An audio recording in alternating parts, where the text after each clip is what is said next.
hata kama kuna communication, tumeamua kwamba Ijumaa wiki hii tutarudi hapa.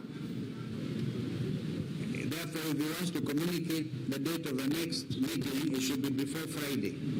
Ikifanyika before Friday, tutakuja hapa.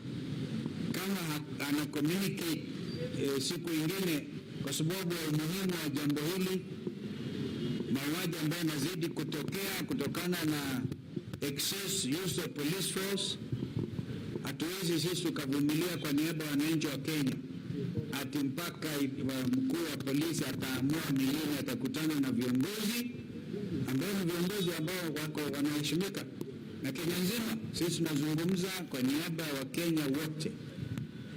Kwa hivyo hiyo ndio ambayo tumeamua, na tunarudi hapa Friday. Na tutakuja na Wakenya wenzetu, tutakuja na wao hapa siku hiyo, kwa sababu hii inaonekana this type of obstinacy, this type of impunity can only be dealt with kupitia action ya wananchi wenyewe. Asanteni, my friend.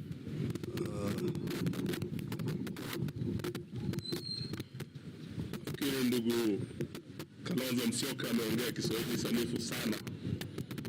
Niruhusu niongee kwa Kimombo, sababu the matter we are following up is a matter of human rights abuse, violation of civil liberties by the Kenya police. And as you know, matters of human rights are really international matters, so we'd like this to be picked not just from the local point, but also from the international level. We were here on 30th of last month, and we were 7 party leaders representing other party leaders in the one-term movement. And we engaged the IG with the 2 DIGs and the entire leadership of our police on grave matters of violation of civil liberties, where the police are getting into an unholy alliance with guns. And what we have in place is a new phenomenon that's threatening our democracy and our national security, that instead of having a government that is accountable to the people, that respects human rights, we have a government where goons and government officers work hand in hand. The instances where there were clear violation of human rights, particularly targeting His Excellency regarding Gachagua, the second deputy president, and we had over 22 different incidences where the police and goons had attacked him and attacked all of us who were with him in various locations across the country. And the IG undertook that by today, the 16th, when we return here, he'll have a full report on action taken and remedial measures put in place to address these serious concerns that the entire leadership of the opposition had raised. We are here today, and the IG is not here. Not even DIG Langat is here.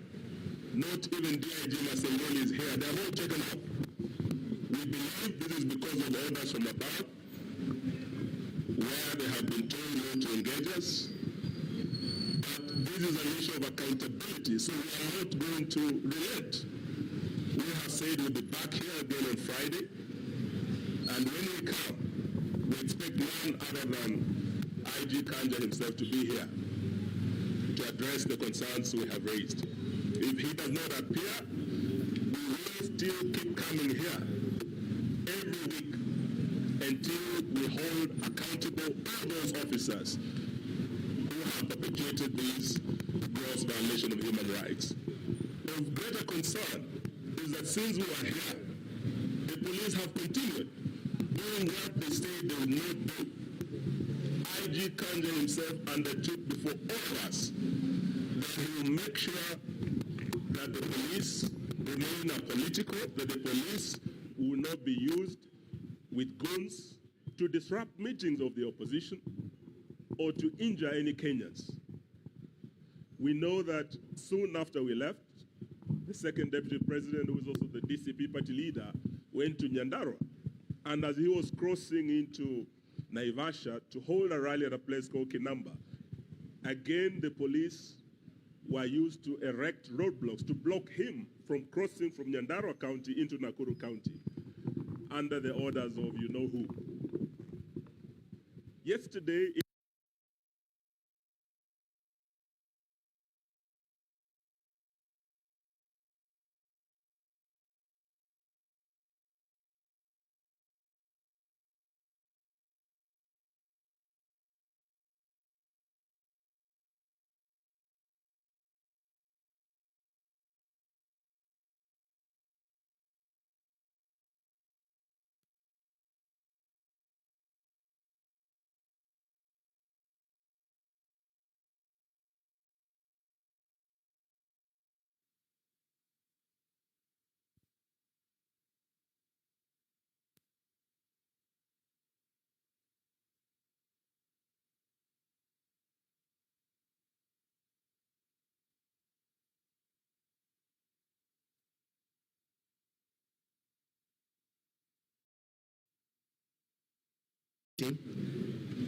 and purported to delegate a junior officer to talk to us, and we have declined. The magnitude of this matter, the attack on the places of worship, is an act of terror.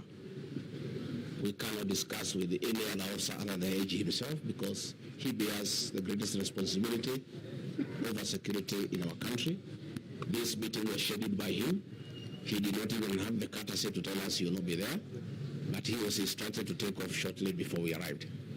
We have information from inside the police service that these investigations are complete. The 12 police officers who attacked us have been identified. They have been positively been located, that they are the ones who are in Witima. They have been located at the house of the local member of parliament where they took lunch after the attack. We also have information that the police actually want to prosecute these people, but William Ruto and Kipchumba Murkomen are insisting on a cover-up that these people should not face the law. This is very sad, and as my colleagues have said, we'll be back on Friday, and these people must face the law, and Kenyans will demand that they face the law. This is just the beginning now of pressure from the Kenyan people, because if you allow this impunity ahead of the general elections next year, there could be anarchy in this country. I think we must bring order, and the IG and the people under him must be held to account by the people of Kenya. And the police themselves are complaining about harassment and being ordered to do wrong things. They are really complaining that they find it very unprofessional to be accompanying goons to attack Kenyans. They find it very unprofessional that they are being forced to attack civilians in meetings when they have not been provoked, as happened yesterday in Kengela. In Nakuru, the police are telling us they were not given instructions to put a roadblock to stop us from going to Nakuru by the IG or the two deputy IGs. There are new directives outside the police command structure. It is Murkomen who had called the Nakuru police outside the chain of command to attack, to erect a roadblock to stop us from going to Nakuru. Effectively, the National Police Service is no longer independent. The CS is supposed to interact with the police on policy matters only, not on operations. But Murkomen has taken over police operations, and he is even calling counter commanders and regional commanders outside the established command structure within the National Police Service. When a roadblock was elected in Naivasha, the police headquarters here was not even aware. It has only come now to the fore that it is the CS Interior who is giving instructions directly to the police. And actually the police are asking that they be helped, they be protected from the excesses of Kipchumba Murkomen and PS Raymond Omolo, who have taken over police operations, and they are giving instructions for police to deal with dirty political matters outside the established chain of command within the National Police Service. So IG Kanja will be back on Friday, and will come. We'll have a conversation, because you must tell the people of Kenya, if you have lost control of the National Police Service, if Kipchumba Murkomen and Raymond Omolo have taken over police operations, then you have no business being in office. Kipchumba had better come here in Jogo House and sit here, and Raymond can sit at the Vigilance House and run the police service from there. But otherwise, what is happening is unfortunate, but in the fullness of time, I think these matters will be addressed. The people of Kenya cannot be intimidated. The people of Kenya have a right, constitutional right, to assemble, to associate, to choose whatever political formation they want, and it cannot be the police who are charged with the responsibility of maintaining law and order are the ones that are breaking the law. It cannot be that police who are supposed to protect Kenyans from being injured by anybody are the ones who are injuring the people of Kenya. It cannot be that guns and ammunition meant to protect the people bought by the taxpayers' money, the same guns and ammunition are being used against the people of Kenya, who are unarmed, who are civilians, and in very unprovoked circumstances. So thank you very much, Asante. Perhaps I could add. Let me add one thing. You recall that a letter was issued on behalf of all of us in the United Alternative Government by our sister Mother Karua, on our behalf.